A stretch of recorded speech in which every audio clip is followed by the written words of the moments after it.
Hello everyone. Today Professor Dungeon Master is launching his Deathbringer role-playing game, and that's rather good timing because created in my own role-playing system um, a Deathbringer character at 10th level out of 20 in tribute to this, which I think must be the most famous miniature in the world, if you exclude some of those horrible Baldur's Gate miniatures. No, I think this probably is the most famous miniature. I think it has its origins in a Warhammer exalted Deathbringer figure, if you want to be picky, but it's kind of been adopted by Warhammer's near me in Nottingham. I live in Sheffield, just down the road. Um, so it's a great example character to create. I've created it at mid-level where he's kind of taken off in his adventuring career. That gives it some interesting powers, but it's much harder to create a mid and high level character than it is a first level.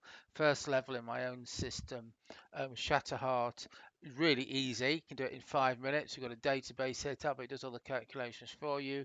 You just choose the starter powers rather than choosing them individually, and your starting equipment, and you can go. You can even do, as we recommend in the starter set, the backstory later in flashbacks or downtime or worked out over adventures, etc. So you can get adventuring straight away. You can't do that with major NPCs. You cannot do that with mid to high level characters. You need to get them to fit um, in a campaign. You need to flesh out that backstory.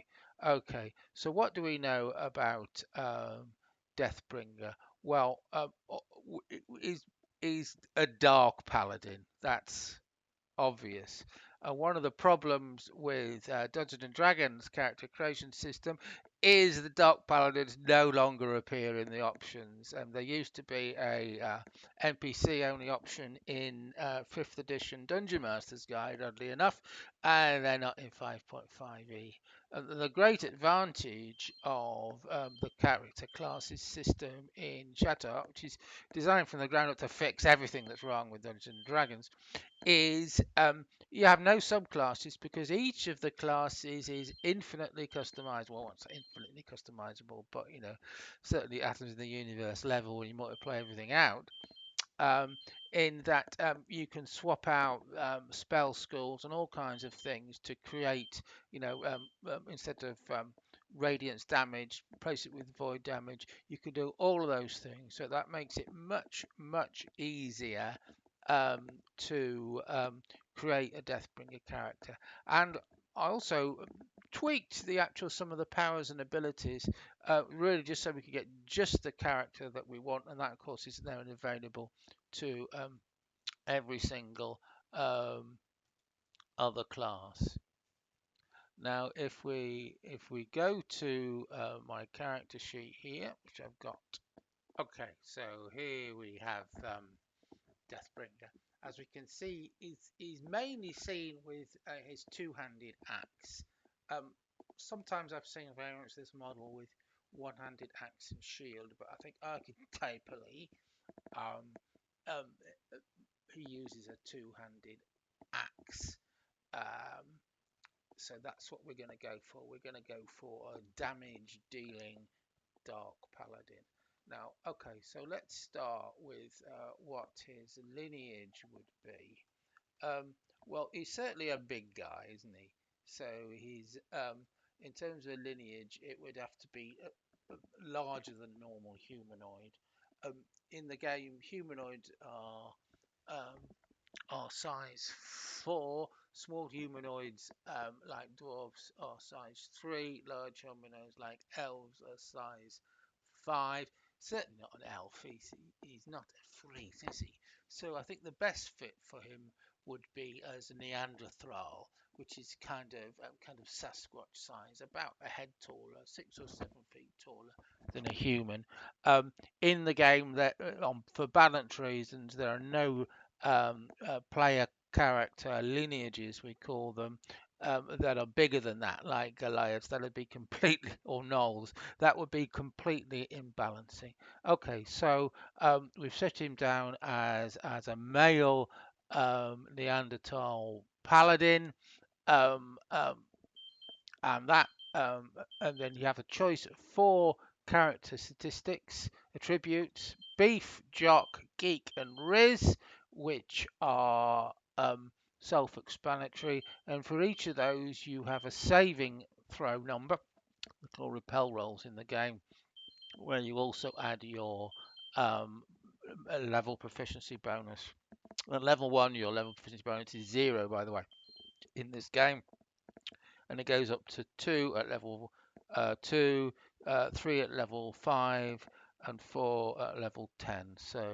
Um, um, so that results in all of these numbers here. Now we want clearly he fights, so beef should be his top.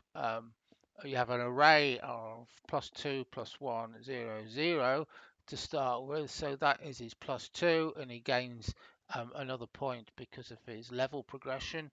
Um, Riz should be a secondary facility because Riz is the attribute used for Paladin magic, but in this case he's taken an attribute which a Dark Paladin attribute which allows him to use Necromancy magic, which is also Beef is the attribute. Each of the magic schools has an attribute associated with it, like Geek for arcane magic, Riz for evocation and sorcery, and so on.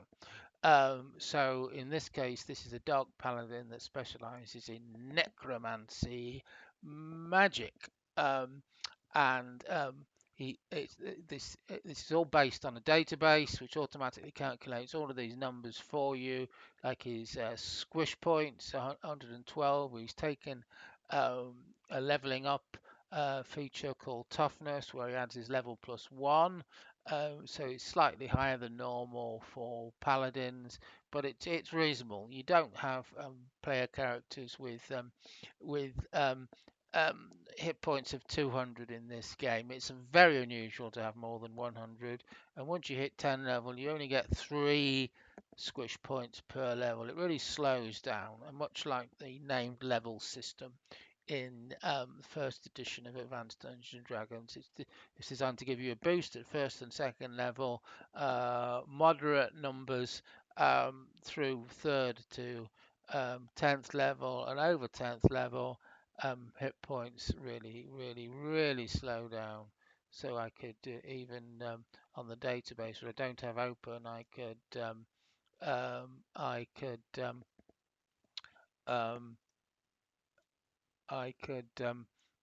change the level, and it would automatically show you how all of these numbers change. Now, as I said, making one or two level characters is really easy and quick. You can do it in 5 or 10 minutes with our database system. But above that, it's more complicated because you need to set down the backstory. You need to set them out with equipment, magic items, etc., that are realistic for their level. So it's taken a few hours. And what I've done is I've put all of these in a sheet here, which I'll show you, um, which what you do is it's like a French pastry. You layer level 1, level 2, level 3, level 4 for skills, magic items, etc., abilities. So effectively, in this case, we've got a 10th level character. We've got 10 different. So you could take this sheet, which we'll put in the download, and customize it. So instead of having a 10th level character, you can have a second level character. You can even start playing at level 1 if you want with Deathbringer, and customize it as you want as you level up. Now we don't know much about the background of um, um, of Deathbringer. We know he's quite a pompous, funny character. He's very cartoonish, in fact. So I think that gives a clue. Um, we don't know about the game world, that Professional Dungeon Master runs, though I think it's kind of fairly generic and fun. And I know he likes rules light systems. Shatterheart is not a rules light system, but it's a real simplified system. It has skills and abilities which games like Shadow Dark doesn't have. And again, the starter set for um, this game is called like Shadow Dark, but with tactics, in that it has third and fourth edition like abilities and tactics. It's very tactical. It's best played on a grid, although there's absolutely nothing to stop you doing abstracted distances like Professional Master um, prefers. And for small encounters in small rooms, that's the way to do it. It's much the best way to do it. But it also gives you the option of highly tactical Baldur's Gate like grid-based skirmishing, and reintroduces from the earlier skirmish games that the Dungeons and Dragons based its third edition combat on. It reinvigorates and reinvents those. In fact, in terms of the history of D&D, they had a skirmish game even in first edition, and they were going to build that into second edition, and they pulled it at the last minute in playtesting and only really put it in third edition.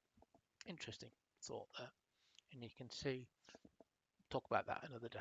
Talk about the history of games. Now, Shatterheart is a skills-based system. Everything is done through skills. So you have what called basic skills, and basic skills are things like acrobatic, disguise, cooking, porkies, which is telling lies, English slang, and so on and so forth. And also you have um, spell genre skills like in divinity magic or nature magic and so on. And also you have weapon proficiency skills and knowledge skills like knowledge and language, history, learning, law skills. So very simple resolution system. You each of these skills has an attribute or one of two highest number attributes based on them. So Dungeoneering is based on geek. You add your level attribute bonus, your skill level, which always starts at -2 untrained. If you're trained, it becomes it becomes 0. If you're skilled, it becomes +1. If you're expert, +2. Master, +3. Legendary, +4. It's a very simple system, and each of these has a resolution number based on how difficult the task is. It's all standardized, and you simply have to roll higher. If you roll 5 or more, then it's a critical 1. 10 or more than the resolution number, it's a critical 2, which means you triple damage. If you roll a natural 20, you add 1 to that. So if it was critical 2, it become critical 3. So that's um, um, 4 times damage. And because he's a level 10, at level 10, he gets critical on a natural 19 or 20. So, there's no multi attacks in this game. Everything is based on gearing up damage. And this build is very much based on gearing up damage because, of course, he's Deathbringer. So, let's have a look at um, his skills. What I've done is for his skills, I have listed the skills that he gets at each level. He gets 1 point in his skill at each level, and for his class skills, um, um, like theology, which is the knowledge of his religion, that automatically goes up with riding, because of course he's a paladin, that automatically goes up as he goes up in level. So I've given him obvious skills such as intimidation. He's going to be very good at intimidation, knowledge of monsters, dungeoneering, esoterica because he comes from a cult background, um, and so on and so forth. Even romance and seduction, because there's even an episode where he gave romance tips last February the 14th. Okay, a bit about his backstory. We don't know much about his backstory, so I've kind of threaded together a backstory. I'm Professor Dungeon Master. Each of you are entirely at will enabled to create your own backstory. But I thought, he's a funny guy. He's not necessarily necessarily a bad guy, even though he comes from a bad background. He's Hellboy, reminds me of that. So I thought, well, okay, he is captured and brought into slavery by a demonic cult who take him away and train him to become a death paladin. He's an extremely good death paladin. Then he is asked to destroy a town, and he discovers in that town is his sister, who managed to escape being captured. His sister being Lifebringer, the druid. She begs him, do not, um, um, do not destroy this town. Is Demon Lord Cult Master demands him. He grabs the magic axe, the great axe of deathly death of that demon lord, and he chops the demon lord's head off, and he runs away. He is now in exile. Now, in terms of his, eschatology, his religious belief, I've taken inspiration from Zoroastrianism. He still worships his demon lord, but like Zoroastrianism, he believes the great God has created imperfect angels and devils. And in this case, he believes the demons are imperfect and should be wiped out from the world to create perfection. So his great um, driver in life is to chop the heads off of demon lords. And for each demon lord he chops the head off, he gains an extra um, rune on his great axe, and that does extra damage to each of his divine enemies. Fantastic magic weapon, the great axe of deathly death. It does void damage, obviously, plus this extra damage to divine enemies. Like any paladin, he has divine enemies, which in this case are fiends, aberrations, and so on. You get extra divine enemies as you level up, and you gain an extra plus two, I think, to hit them. Um, um, and so on. So, I mean, that's his background. He's kind of allied with our holy guild of paladins, but he doesn't worship their gods or take part in their practices because he'd instantly be destroyed because he worships a different god. Rather, he sees it as a pragmatic alliance. So I think he goes around with his sister Bringer and several other colourful characters, a bit like Hellboy again, taking part in adventures and going against the demonic cult, which is trying to secretly take over the world, like Hydra, putting people in high places, having secret temples and dungeons here, there, and everywhere. So he's going through these in his adventures one by one, and he's midway through his adventuring career. Now, like any paladin, he has a mount, but of course he doesn't have a warhorse in this case. Imagine him on a giant boar.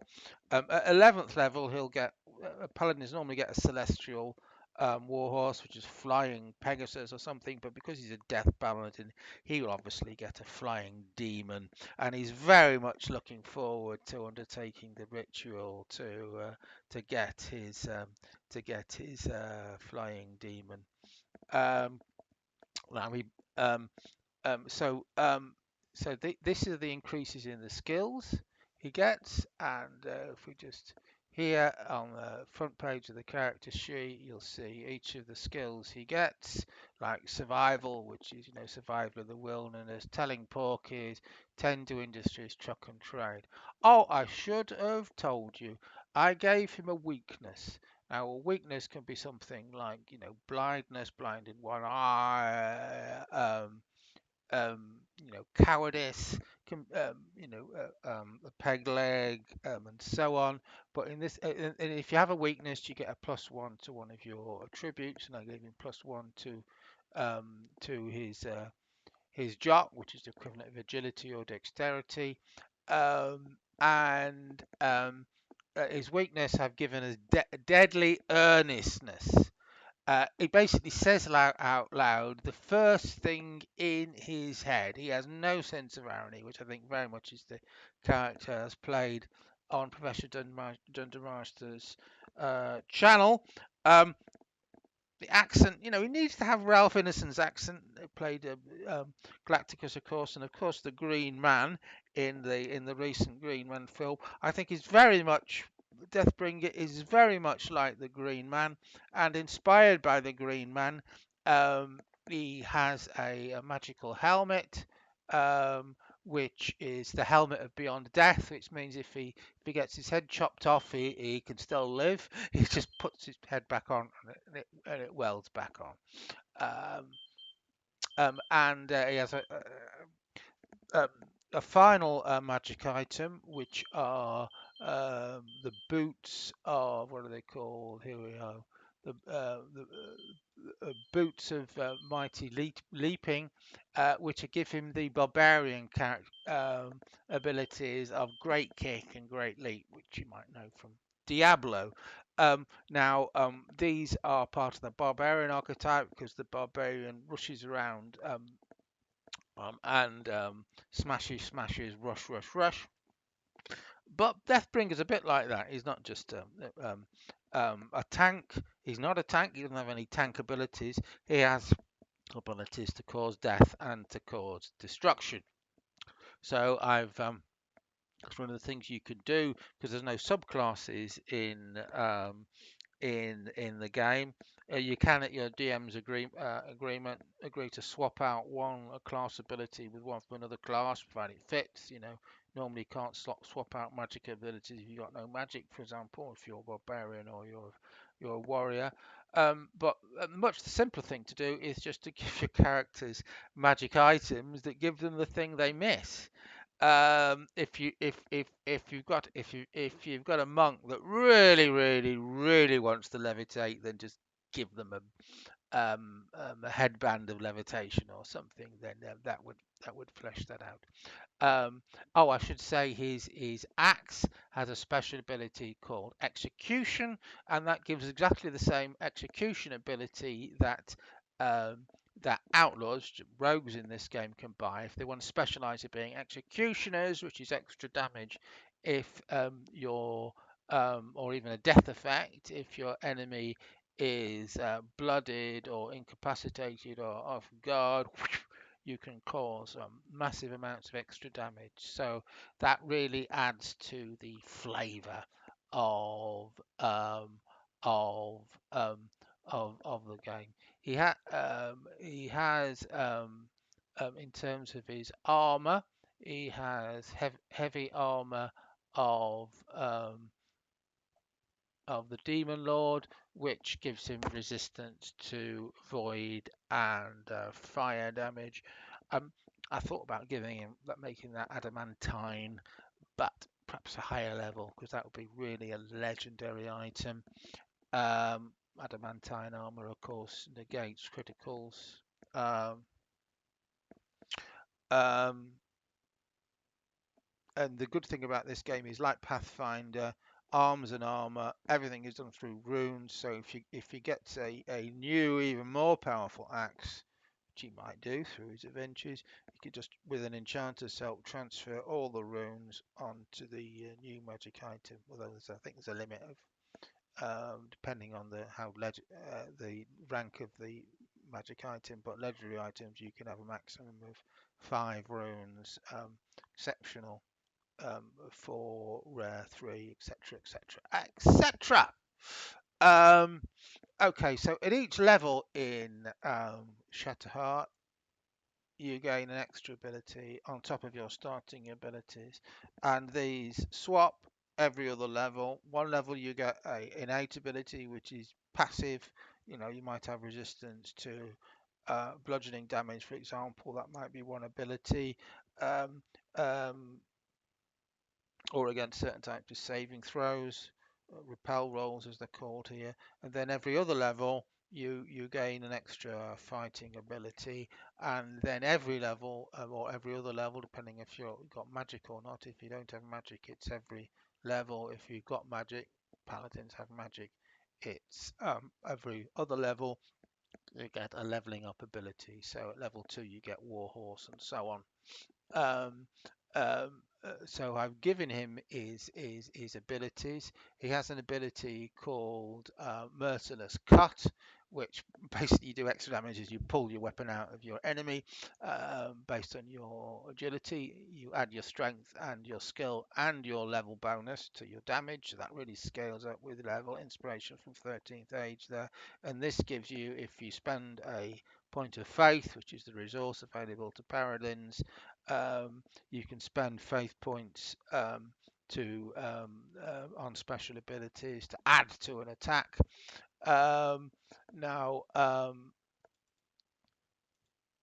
he has the ability called Dark Paladin, which gives him access to necromancy skills. Uh, he has the ability called Defender of the Innocent, where if somebody's attacked your mate, if you then attack them, you have advantage or edge in the game on the next attack. Um, so he has a ability called Resilience, which gives him extra healing on a second wind, which you can do once per encounter only.